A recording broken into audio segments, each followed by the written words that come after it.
City India news Telugu.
పట్టణంలో ఈ night కొంచెం దొంగతనాలు నివారించడం కోసం plus night movement unnecessary movement prevent చేయడం కోసం ఈ రోజు ఒక 10 టీమ్స్ పెట్టి మనం కంప్లీట్ గా వెహికల్ చెకింగ్ ఏర్పాటు చేయడం జరిగింది.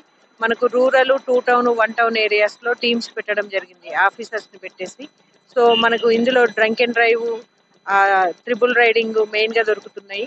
సో ప్రజలకి ఈ సందర్భంగా విజ్ఞప్తి చేసేదంటే అన్నెసరీగా మూవ్మెంట్ చేయకండి నైట్ లో. అండ్ నైట్ తాగి ఎట్టి పరిస్థితుల్లో డ్రైవ్ చేయరాదు. అండ్ ఫ్యామిలీస్ మీకోసం మీ ఇంటి దగ్గర వెయిట్ చేస్తూ ఉంటే మీరు సేఫ్ గా ఇంటికి వెళ్ళడమే మా లక్ష్యం. దానికి మీరు సహకరించండి.